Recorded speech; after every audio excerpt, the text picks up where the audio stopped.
Welcome to our YouTube channel Gyan साला।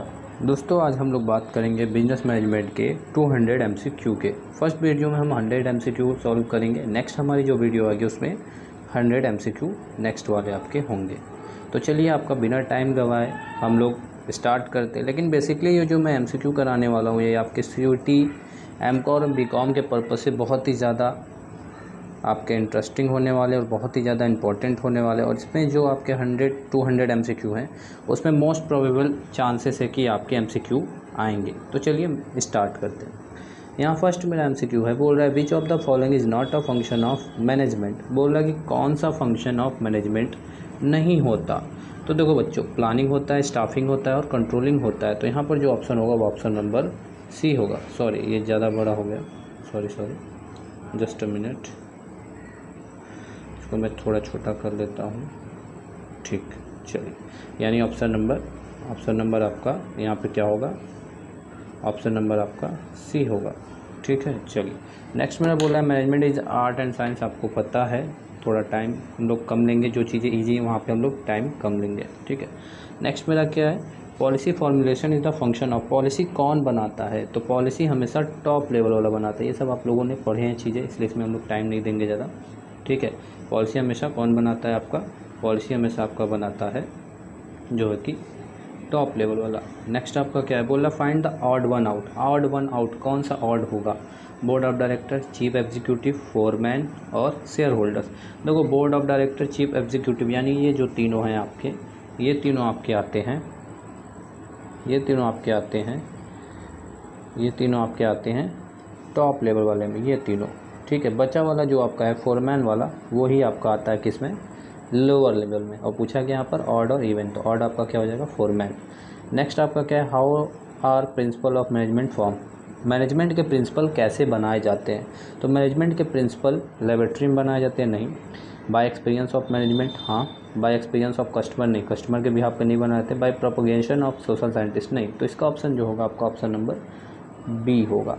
ठीक है, चलिए नेक्स्ट मेरा है हेनरी फ्योल कौन से इंजीनियर थे? भैया ये तो बच्चों को पता है, जो मैनेजमेंट पढ़ा होगा इससे पहले उनको भी पता होगा। तो हेनरी फ्योल हमेशा माइनिंग इंजीनियर था। ठीक है, माइनिंग इंजीनियर, हमेशा नहीं बोल सकते हैं, माइनिंग इंजीनियर था। नेक्स्ट आपका है which of the following statement best describe the principle of division of work. Division of work जो प्रिंसिपल है वो कौन से स्टेटमेंट को वेरीफाई कर रहा है, यानी कौन सा स्टेटमेंट सूटेबल है डिवीजन ऑफ वर्क के लिए? पहला बोला work should be divided into small task, बिल्कुल होता है। लेबर शुड बी डिवाइडेड, नहीं। Resources should be divided among job, it leads to specialisation. देखो यहाँ पर आपको जो सारी चीज़ दे रहे हैं वो सही है, लेकिन बेस्ट जो स्टेटमेंट है वो आपका ऑप्शन नंबर डी है, क्योंकि ये स्पेशलाइजेशन के लिए किया जाता है। आप ऑर्गेनाइजेशन का चैप्टर जब पढ़ोगे तो वहाँ पर स्पेशलाइजेशन जोड़ दिया था और ऑर्गेनाइजेशन भी डिवीजन ऑफ वर्क का काम किया जाता है। तो यहाँ पर जो बेस्ट और परफेक्ट आंसर जो होगा यहाँ पर होगा it leads to specialisation. Next आपका है which of the following is not a principle of management given by Taylor. कौन सा प्रिंसिपल जो टेलर ने नहीं दिया? Science not rule of thumb, functional foremanship, maximum not restricted output और harmony not discord. ये तो आप लोगों को देखकर ही पता लग जा रहा है कौन सा उसने ऑप्शन में नहीं दिया है। तो देखो, बोल रहा है कि which of the following not a principle of Taylor. Taylor का कौन कौन से हैं? साइंस रूल ऑफ थंब ये है उसका, मैक्सिमम नॉट रेस्ट्रिक्टेड आउटपुट ये भी है, हार्मोनी नॉट डिस्कॉर्ड ये भी है। जो आपका नहीं है वो क्या है? ऑप्शन नंबर बी, क्योंकि फंक्शनल फोरमैनशिप किसने दिया है? हेनरी फ्योल ने दिया है। 8 फंक्शन आप लोगों ने पढ़े होंगे। फिर नेक्स्ट आपका क्या था, आपका नेक्स्ट है आपका the principle of management are significant because. Principle of management के जो इंपॉर्टेंस है वो कैसे पता लगते हैं, यहाँ पर ये क्वेश्चन पूछ रहा है। तो से जो आपका यहाँ पर ऑप्शन होगा वो होगा एडेप्शन ऑफ चेंजिंग टेक्नोलॉजी। लेकिन कुछ बच्चे बोलेंगे सर यहाँ पर तो ऑप्टिमम यूटिलाइजेशन ऑफ रिसोर्सेज बताया गया है। देखो, दोनों ऑप्शन सही है, लेकिन मेरे आंसर शीट के हिसाब से या कह दो कि मोस्ट प्रोबेबल आंसर देखा जाए तो जो मैनेजमेंट होता है, जो मैनेजमेंट का प्रिंसिपल होता है ना, वो मेनली चेंजिंग ऑफ टेक्नोलॉजी पे जोर देता है। यानी जो भी चेंजेस आने वाले हैं उनको बदलने के लिए प्रिंसिपल बनाया गया था। यानी अगर आपको चेंजेस आता है तो आप उस समय कैसे बेयर करते हो उस चेंजेस को। तो इसलिए यहाँ पर ऑप्शन नंबर डी सही है।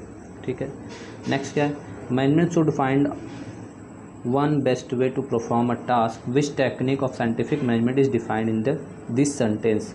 बोल रहा है कि one best way to perform a task, ये स्टेटमेंट जो दिया गया है वो साइंटिफिक मैनेजमेंट में किस सेंटेंस को डिफाइन करता है। तो वन बेस्ट वे आपका टाइम स्टडी में बताया जाता है कि कैसे काम करना है, टाइम लिमिट क्या होगी ये बताया जाता है। मोशन स्टडी में देखा जाता है कि मूवमेंट क्या हो रही है मेरे वर्किंग कंडीशन में। और फटीग स्टडी में देखा जाता था कि जो वर्कर्स काम कर रहे हैं, जो एम्प्लॉयज़ काम कर रहे हैं, उनकी जो टाइम पीरियड में जो इंटरवल्स हो रहे हैं वो देखा जाता है। और लास्ट वाला जो मेथड स्टडी है इसमें बताया जाता है कि आप कौन से बेस्ट वे या कौन से मेथड को यूज करेंगे जो आपका पॉसिबल काम, मतलब पॉसिबिलिटी आपकी बहुत ज़्यादा बढ़ जाती है आपके कम टाइम में काम अच्छे होने की। तो मेथड स्टडी आपका यहाँ पर ऑप्शन नंबर डी सही है। नेक्स्ट हमारा क्वेश्चन है जो बोल रहा है which of the following best describe mental revaluation. Mental revaluation को कौन से स्टेटमेंट डिस्क्राइब कर रहे हैं या कह दो कि वेरीफाई कर रहे हैं। तो it employee change of attitude, the management worker should not play the game of one upmanship, both management and worker require each other and workers should be paid more wages। तो यहाँ पर जो है कि मेंटल रिवैल्यूएशन वर्कर्स और या employees और management के एटीट्यूड के अंदर जो चेंजेस लाता है उसके लिए बनाएगा। तो यहाँ पर जो ऑप्शन नंबर ए है वो सही है। नेक्स्ट है आपका observe the following management principle and pick the odd one out, यानी बोल रहा है कि मैनेजमेंट ऑफ प्रिंसिपल में से ये कौन सा एक अलग है। तो यूनिटी ऑफ कमांड है, यूनिटी ऑफ डायरेक्शन है, इक्विटी है, मैक्सिमम आउटपुट आपका नहीं, क्योंकि ये जो तीनों मैंने पढ़ा है अभी वो फ्यूल के, वो हेनरी फ्यूल के हैं।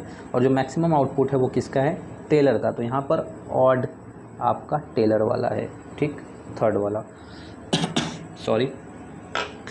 विच of the following is not the functional areas of management, बोल रहा है कि कौन से फंक्शनल एरिया ऑफ मैनेजमेंट में नहीं आते। प्रोडक्शन आता है, पर्सनल इंफॉर्मेशन और मार्केटिंग, इसमें से पूछ रहा है कि आपका कौन सा नहीं आता। तो देखो प्रोडक्शन, मार्केटिंग और पर्सनल होता है, इंफॉर्मेशन मैनेजमेंट के लिए उतना नहीं माना जाता, ठीक है, इंपॉर्टेंट। नेक्स्ट क्या है, which of the following is not among the levels of management, कौन सा लेवल नहीं होता, ये तो एकदम ईजी है, इंटरमीडिएट लेवल नहीं होता। Which scholars definition of management is the art of getting through दंस, ये तो आप लोगों को याद होना चाहिए, ये कुंटज ओडोनल ने दिया है, इसको आप याद कर लो, डेफिनेशन में कोई चीज़ क्लियर नहीं करानी पड़ती है।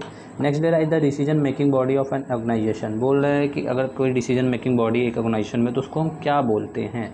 तो 16 नंबर का जो ऑप्शन है, आप अगर कोई भी डिसीजन मेकिंग बॉडी हो तो उसको हम लोग क्या बोलते हैं, एडमिनिस्ट्रेशन, ठीक है। Which among the following is not a nature of management principle, कौन सा नेचर नहीं होता मैनेजमेंट प्रिंसिपल का। तो रिजिड होता है, बिल्कुल होता है भाई आपका, रिजिड नहीं होता क्योंकि फ्लेक्सिबल होता है मैनेजमेंट प्रिंसिपल।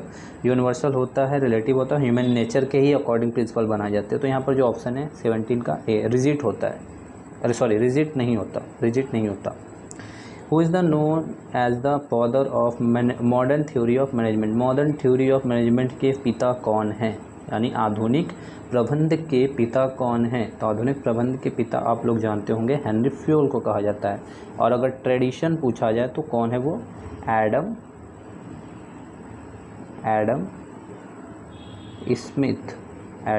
स्मिथ, ठीक है, चलो एडम स्मिथ है।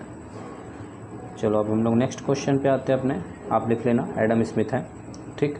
नेक्स्ट मेरा क्वेश्चन है जो वो बोल रहा है which of the following is not a management principle. अरे यार, मैनेजमेंट ऑफ प्रिंसिपल का कौन सा मैनेजमेंट ऑफ प्रिंसिपल में ये कौन से नहीं, ऑर्डर होते हैं, इक्विटी होते हैं और डिसिप्लिन होते हैं। जो कॉपरेशन है ये प्रिंसिपल कोई नहीं है, ठीक। थोड़ा फास्ट चलते हैं, जो कि ईजी क्वेश्चन को मैं थोड़ा फास्ट कर लेता हूँ, जो कॉन्सेप्ट समझाने वाले रहेंगे मैं उनको समझाता चलूँगा, ठीक है। Which of the following is not a function of management, कौन सा फंक्शन ऑफ मैनेजमेंट में नहीं आता, प्लानिंग, स्टाफिंग, प्रॉफिट अर्निंग और बजटिंग। तो आप इसको बिल्कुल ईजिली लगा सकते हैं, प्रॉफिट अर्निंग फंक्शन नहीं है, वो एक सोर्स होता है जो मेरा मेन मोटिव होता है अर्निंग करना, लेकिन ऐसा कोई ये फंक्शन नहीं है। Which among the following is not a subsidiary function of management, कौन सा सब्सिडरी फंक्शन ऑफ मैनेजमेंट नहीं है, ठीक है। तो यहाँ पर बोल रहा है डिसीजन मेकिंग, इनोवेशन, कम्युनिकेशन और मोटिवेशन। तो मोटिवेशन आपका सब्सिडरी फंक्शन नहीं होता, ठीक है। मोटिवेशन आपका क्या होता है, प्राइमरी फंक्शन होता है। डिसीजन मेकिंग, कम्युनिकेशन, इनोवेशन आपके सब्सिडरी में आ सकते हैं, मोटिवेशन आपका सब्सिडरी नहीं होता। Who is known as the father of scientific management, father of scientific management आप तो पता होगा यार, FW टेलर है। Management is needed, all levels पे नीड होते हैं, किसी भी लेवल पे आपको मैनेजमेंट की ज़रूरत होगी। Top management is concern with, top management क्या कंसर्न करता है, carrying suggestion upwards, maintaining relation with the outside world, transmitting orders downwards.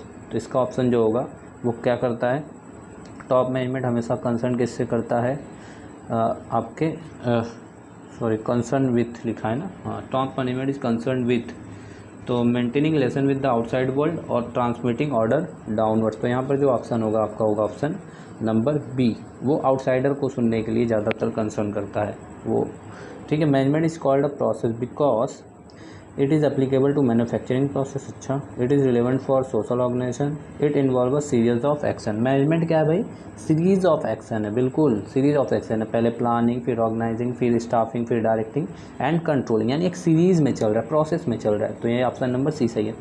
Administration क्या होते हैं आपके, एडमिनिस्ट्रेशन आपके होते हैं policy making, active direction to get things in done and executive the policy and none of this. तो option इसका होगा पॉलिसी मेकिंग करते हैं, एडमिनिस्ट्रेटिव क्या करते हैं आपके, पॉलिसी मेकिंग करते हैं।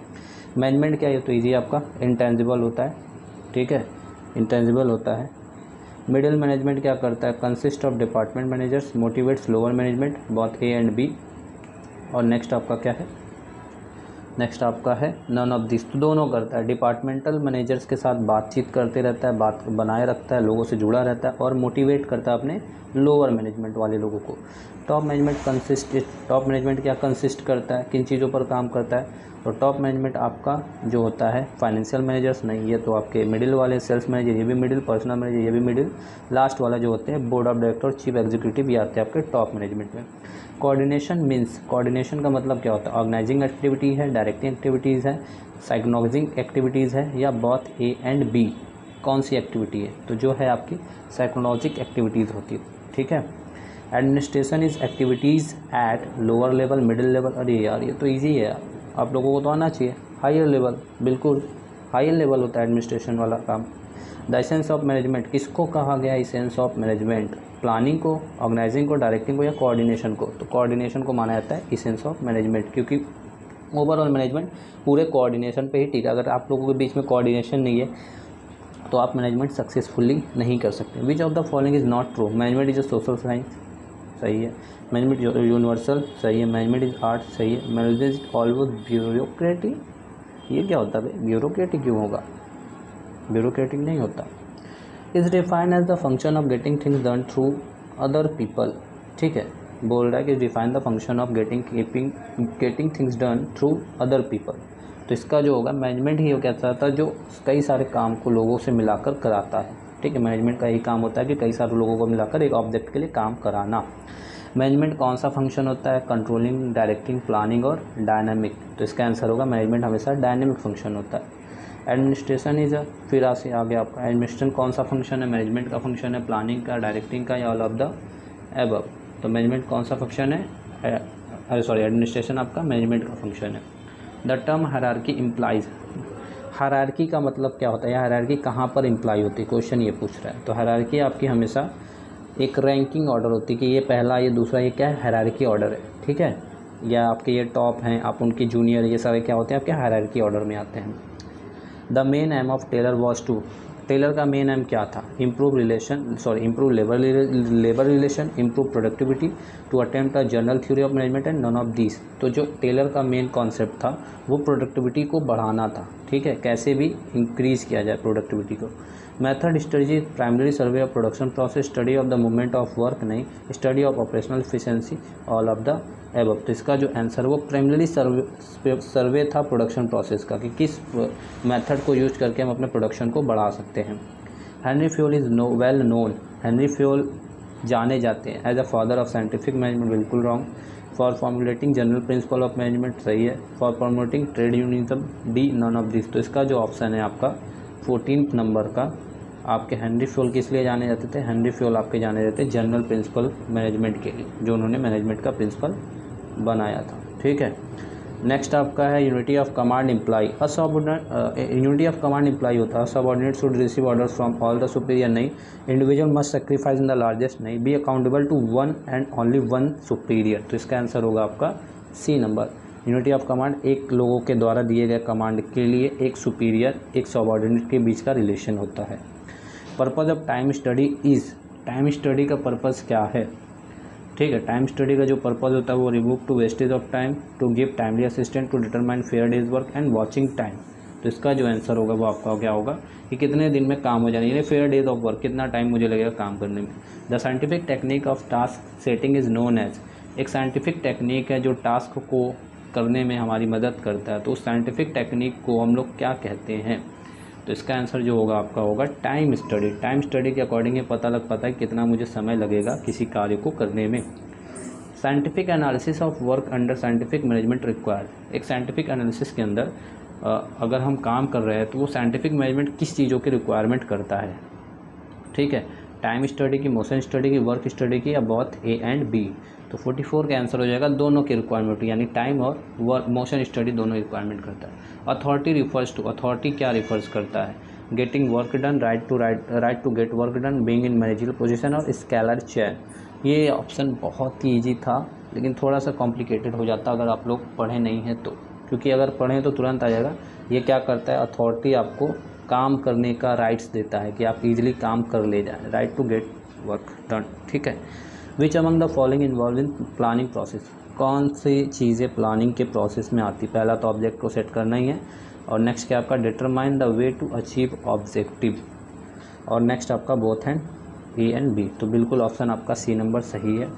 जहाँ आपको डाउट्स होंगे मैं क्लियर करा दूँगा, क्योंकि ये सब बेसिक क्वेश्चन है इसलिए मैं ज़्यादा इस पर टाइम नहीं दे रहा हूँ, क्योंकि अभी मुझे 100 क्वेश्चन तक ले जाने। विच among the following is single use plan. कौन सा प्लान सिंगल यूज प्लान कहलाता है? ऑब्जेक्टिव नहीं, ऑब्जेक्टिव तो स्टैंडिंग और सिंगल दोनों होता है। रूल्स, पॉलिसी या बजट। तो 47 का जो आंसर होगा वो होता है बजट, क्योंकि बजट ही एक बार आप बनाते हैं फिर हर साल कुछ नया बजट बनाते हैं। बाकी जो आपके पॉलिसीज़ रूल्स हैं ये सब क्या है? स्टैंडिंग प्लान है। ऑब्जेक्टिव क्या? सिंगल और स्टैंडिंग दोनों है। Is the time table of work. Time table of work को क्या बोलते हैं हम लोग? बजट बोलते हैं, प्रोजेक्ट बोलते हैं, प्रोग्राम्स बोलते हैं और शेड्यूल्स बोलते हैं। तो शेड्यूल्स किसी चीज़ का अगर आपने शेड्यूल बना दिया, यानी इनडायरेक्टली आपने टाइम टेबल उन चीज़ों को बना दिया, इसलिए यहाँ पर शेड्यूल सही होगा। विच among the following is not an element of coordination. कौन सा एलिमेंट ऑफ कोऑर्डिनेशन का नहीं होता? कोऑर्डिनेशन का एलिमेंट नहीं है। तो 49 का ऑप्शन आपका है डी, डायरेक्टिंग नहीं होता। Find the odd one out. Odd कौन से आपके? गोल्स, ऑब्जेक्टिव, पॉलिसी, ये तीनों तो एक हैं, क्योंकि ये सारे किस में आते हैं? आपके प्लानिंग में आते हैं। और जो मोटिवेशन है आपका आता है किस में? डायरेक्टिंग में। तो यहाँ पर ऑप्शन नंबर डी सही है, motivation. Budget is an instruments, planning only, control only, बात प्लानिंग एंड कंट्रोल और नन ऑफ दिस। तो जो बजट होता है आपका दोनों में काम देता है, प्लानिंग से लेकर कंट्रोलिंग तक में। Are the prescribe guidelines for conducting an action. बोल रहा है कि कौन सा ऐसी चीज़ें जो हमें एक्शन करने में गाइड्स करते हैं? रूल्स, मेथड, बजट और पॉलिसी। तो पॉलिसी हमें गाइडलाइंस देते हैं, एक जनरल स्टेटमेंट होता है कैसे काम करना, क्या करना, ये सारी चीज़ें पॉलिसी ही बताती है। The purpose and the aim for which the organization is setup and operate is. कौन सा पर्पज़ या किस तरीके का हम लोग अपने ऑर्गेनाइजेशन में सेटअप करते हैं, और उस सेटअप को या उस ऑर्गेनाइजेशन के जो मैंने गोल को डिसाइड किया उसको हम क्या बोलते हैं? स्ट्रैटेजी बोलते हैं, पॉलिसी बोलते हैं, प्रोसीजर बोलते हैं, ऑब्जेक्टिव बोलते हैं। जाहिर सी बात हम उसे ऑब्जेक्ट बोलते हैं। ठीक है। Planning process begins with. Planning process start किया जाता है कैसे? सेटिंग ऑब्जेक्टिव से, आइडेंटिटी अल्टरनेटिव से, डेवलपिंग प्रीमिसेस से और सेलेक्टिंग अल्टरनेटिव्स। तो हम पहले ऑर्गेनाइजेशन के ऑब्जेक्ट को तय करते हैं, तब प्लानिंग स्टार्ट होता है मेरा। ठीक है। It is a function of management which refers to a process of integrating the activities of different units of organization to achieve the organisation goal that is called. बोला कोई ऐसा फंक्शन जो management के थ्रू हम लोग करते हैं जो कि एक दूसरे एक्टिविटीज़ को जोड़ता है। ठीक, एक दूसरे एक्टिविटीज़ को जोड़ता है जो डिफरेंट यूनिट्स ऑफ ऑर्गेनाइजेशन में काम कर रहे हैं और उनके हिसाब से हम लोग ऑर्गेनाइजेशन गोल को अचीव करते हैं, तो वो क्या कहलाता है? उसको हम लोग बोलते हैं कोऑर्डिनेशन। कोऑर्डिनेशन का मतलब होता है कि एक दूसरे से जोड़ना। ठीक है। चलिए, प्लानिंग क्या होता है? फॉरवर्ड होता है, बैकवर्ड होता है, बहुत forward and backward and none of the above. तो जो प्लानिंग होता है आपका फॉरवर्ड और बैकवर्ड दोनों के लिए होता है। अगर प्रीवियस में आपने कोई काम गलत किया तो उसको देखकर आप प्लानिंग आगे के लिए करते हैं। ठीक है।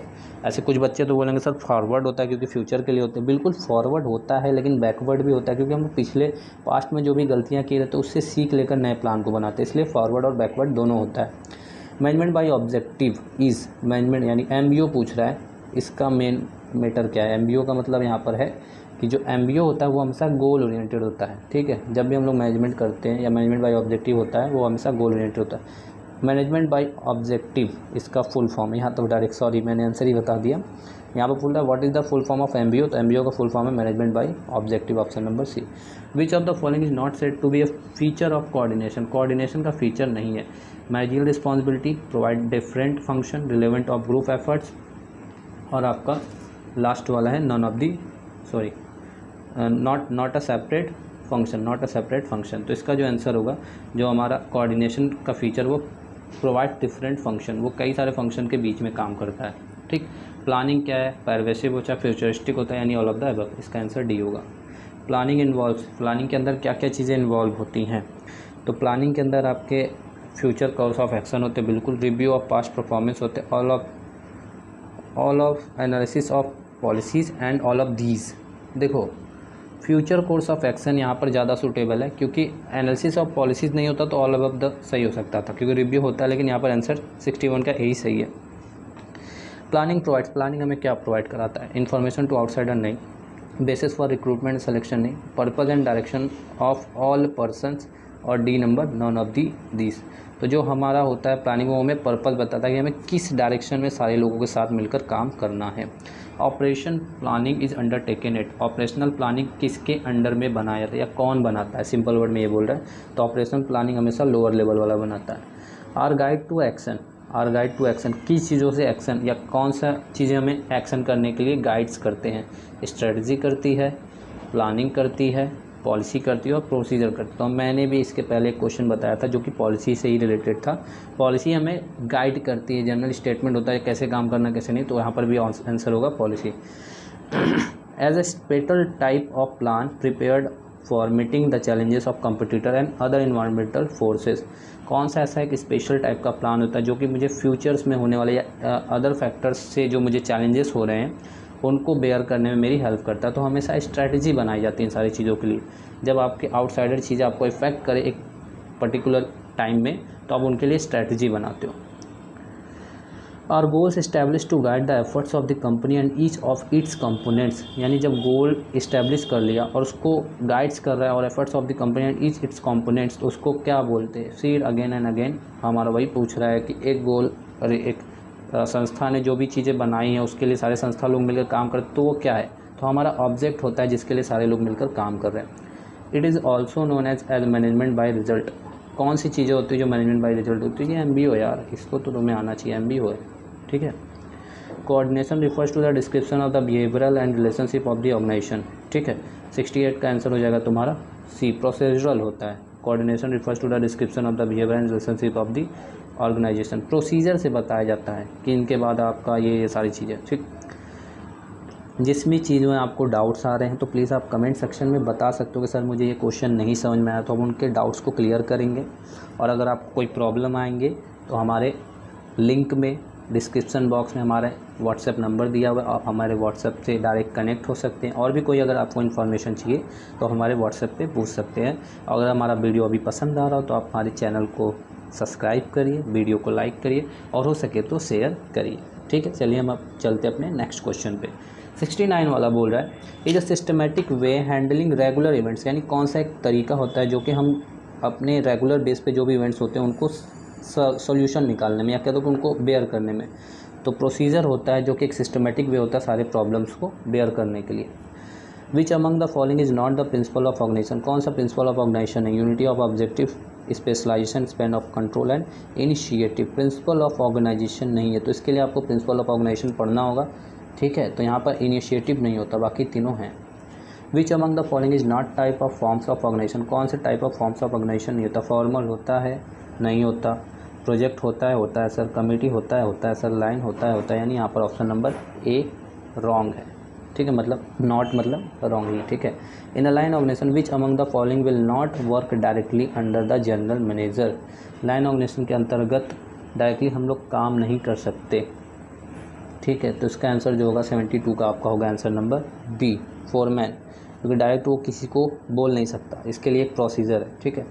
Which school introduce the functional type of organisation, ये तो आप लोगों को याद होना चाहिए, कई बार एग्जाम में पूछ चुका है, ये मोस्ट इंपॉर्टेंट क्वेश्चन मैं इसको बोल सकता हूँ, मोस्ट इंपॉर्टेंट पूछता है कि फंक्शनल फोरमैनशिप किसने दिया या फंक्शनल कह दो कि स्ट्रक्चर, ऑर्गेनाइजेशनल स्ट्रक्चर किसने दिया, तो FW टेलर, बिल्कुल याद करके जाना भाई।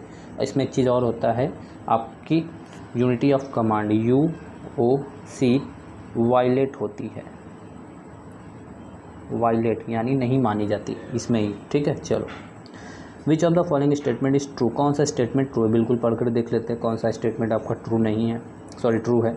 There is a scope for specialization in line organization. It is difficult to fix responsibility in line organization. The line authority in line organization is vertical and line organization is only suitable for large scope operation. देखो total पूरी बात तो line organisation पे, अगर आप line organisation पढ़ेंगे तो इस आपको क्लियर होगा कि इसमें स्पेशलाइजेशन नहीं होता, तो पहला वाला गलत हो गया। बोला कि it's difficult to fix responsibility in line organization, बिल्कुल क्या होता है यहाँ पर आपका डिफ़िकल्ट रिस्पॉन्सिबिलिटी होती है, ये आपका ट्रू नहीं हो सकता क्योंकि यहाँ पर रिस्पॉन्सिबिलिटी फिक्स होती है, किसको जवाब देना है। Line authority is the line organization is vertical, जो ऑप्शन यहाँ पर सी नंबर सही है। लाइन अथॉरिटी आपकी ऐसी बनती है, वर्टिकल शेप में होती है, ठीक है। चलो नेक्स्ट मेरा क्या है, नेक्स्ट बोल रहा है हुज डेफिनेशन इज, डेफिनेशन बोल रहा है तो आप डेफिनेशन देख लेना, डेफिनेशन के मैं ज़्यादा नहीं करूँगा, आपका ऑप्शन नंबर ए सही है। Which of the following is right about authority, यानी अथॉरिटी के लिए क्या चीज़ें सही हैं, यहाँ पर क्या चीज़ें जो बताई जा रही है वो सही है। तो आपका जो बोल रहा है अथॉरिटी इज इनफॉर्मल, गलत। अथॉरिटी हमेशा फॉर्मल वे में मिलती है। Not to achieve the organisation goal, जब आपको अथॉरिटी मिल जाएगी तो अचीव कैसे नहीं कर सकते, ये भी गलत बात है। There is existence of rights, बिल्कुल ये आपकी ऑप्शन नंबर सी सही है। लास्ट वाला भी पढ़ लेते हैं। कैन नॉट बी डेलीगेटेड, बिल्कुल अथॉरिटी आप डेलीगेट कर सकते हैं, ऐसा नहीं कि आप डेलीगेट नहीं कर सकते, ठीक है। तो यहाँ पर ऑप्शन नंबर सी सही है। Which among the following is not a feature of accountability, accountability का फीचर नहीं, अकाउंटेबिलिटी मतलब जवाबदेही का फीचर नहीं होता है। कैन बी डेलीगेटेड, ये तो फीचर नहीं है, पहले ही बोल दिया भाई, डेलीगेट नहीं कर सकता अकाउंटेबिलिटी। अगर आपकी रिस्पॉन्सिबिलिटी है बताने की तो ऐसा नहीं कहेंगे मेरा छोटा भाई बताएगा भाई इसको आगे मैं भेजता हूँ, नहीं। अपवर्ड होता है, यूनिटरी होती है क्योंकि सबकी अपनी अपनी अलग होती है अकाउंटेबिलिटी, और शुड बी स्पेसिफिक स्टैंडर्ड, ये भी सही, यानी ऑप्शन नंबर ए आपका रॉन्ग था। विच among the following is not a principle of delegation, principle of delegation से रिलेटेड नहीं है, तो इसका आंसर आपका सी। आप लोग को ये सब प्रिंसिपल आपको पढ़ने होंगे, ठीक है। Which among the following is considered as a reluctance on path of subordinates in delegation, तो इसका आंसर होगा बी, फियर ऑफ क्रिटिसिज्म। और लास्ट है आपका which among the following is a factor determining centralisation, कौन सा फैक्टर डिटरमाइन करता है सेंट्रलाइजेशन का, इंट्रोगेशन होता है, desire for independence, availability of manager और कंट्रोल टेक्निक्स, तो इसका आंसर होगा ए नंबर। फिर नेक्स्ट आपका ऑर्गेनाइजेशन इज क्या है, ऑर्गेनाइजेशन क्या होता है आपका, remedy for all type of problems और इंश्योर एक्यूरेट फॉरकास्टिंग, और आपका दिया none of this and all of this, तो यहाँ इसमें से कोई चीज़ नहीं है। Organizing process involve division of work, grouping of identical work, all of this and none of this, तो 82 का आंसर है सी नंबर। मैं देखो क्वेश्चन को सम अप जल्दी जल्दी कर रहा हूँ क्योंकि टाइम मुझे कम देना, आपको चीज़ें ज़्यादा देनी है, तो इसलिए मैं क्वेश्चन को सम अप करते जा रहा हूँ जल्दी जल्दी। अगर कोई भी डाउट्स हो आपको क्वेश्चन को तो प्लीज़ मुझसे पूछ सकते हैं। फॉर्मल ऑर्गेनाइजेशन कैसे किए जाते हैं, फॉर्मल ऑर्गेनाइजेशन हमेशा मैनेजमेंट के द्वारा क्रिएट किए जाते हैं, तो इसका आंसर हो जाएगा आपका ए, क्योंकि इनफॉर्मल ऑर्गेनाइजेशन अपने आप होते हैं, लेकिन फॉर्मल ऑर्गेनाइजेशन कई रूल्स एंड रेगुलेशन के तहत ही बनाए जाते हैं। Organization deals with, organization deals कैसे करता है, डिवीजन ऑफ वर्क करके, डिसेंट्रलाइज एक्टिविटीज़ को करके, सेंट्रलाइज एक्टिविटीज़ को करके, ये ऑप्शन नंबर डी। तो ऑर्गेनाइजेशन में हम लोग जो ऑर्गेनाइजेशन करते हैं तो उसमें वर्क को बांटते हैं। The process of organizing consist of division of work into job, ये सही है। एस्टैब्लिशिंग, दोनों यहाँ पर आंसर सी, यानी बोथ ए एंड बी सही है।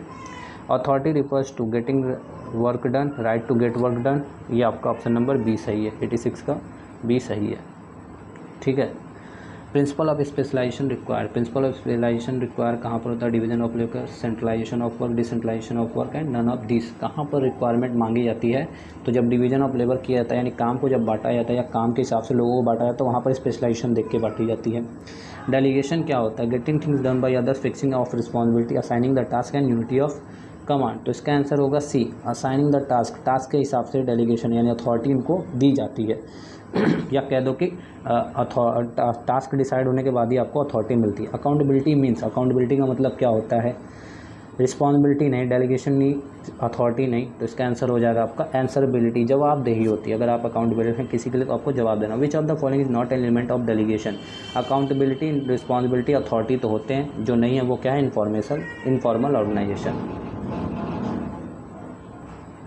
नेक्स्ट क्वेश्चन आपका centralization refers to, centralization refers करता है, सेंट्रलाइजेशन रिफर्स करता है, आपका आंसर यहाँ पर जो हो जाएगा वो ए हो जाएगा। आपको सम अप मैं जल्दी जल्दी कर लेता हूँ। Span of management refers to, span of management क्या बताता है कि एक सबऑर्डिनेट, एक सुपीरियर के अंदर कितने सबऑर्डिनेट काम कर रहे हैं, तो इसका जो आंसर हो जाएगा आपका हो जाएगा C, number of subordinates under a superior. And network of social relationship that arise spontaneously due to the interaction of work is called, इसका आंसर हो जाएगा आपका बी, इनफॉर्मल ऑर्गेनाइजेशन में क्या होता है, सोशल रिलेशनशिप अराइज होते हैं और किसी में नहीं। विच of the following does not follow the scalar chain, कौन सा ऐसा ऑर्गेनाइजेशनल स्ट्रक्चर है जहाँ पर स्केलर चेन को फॉलो नहीं किया जाता। तो इनफॉर्मल ऑर्गेनाइजेशन में ऐसा नहीं होता। For delegation to be effective is essential that responsibility be accompanied with necessary, तो इसका आंसर हो जाएगा आपका 95 का A. The form of organisation is known for giving rise to rumours is called, rumours किस में फैलते, तो हमेशा इनफॉर्मल ऑर्गेनाइजेशन में रूमर्स बहुत तेज़ी से फैलते हैं। आपका आंसर 97 का हो जाएगा। Grouping of activities on the basis of product line in a part of, आपका इसका आंसर हो जाएगा डिविजनल ऑर्गेनाइजेशन में होता है, प्रोडक्ट लाइन के हिसाब से आपका बांटा जाता है। Identification and grouping of activity to be undertaken and assigning them tier departments, ये तो बिल्कुल आपको ईजी होगा, ऑर्गेनाइजिंग होती है। फाइंड आउट द ऑड, इसका आंसर होता है आपका कौन सा ऑड आपका है, तो well defined structure, official communication, well plan relation और सोशल इंटरेक्शन, तो इसका आंसर आपका हो जाएगा सोशल इंटरेक्शन, ये बिल्कुल ऑड लग रहा है। The right to give orders and power to update is, इसका मतलब क्या होता है कि जब हम राइट देते हैं तो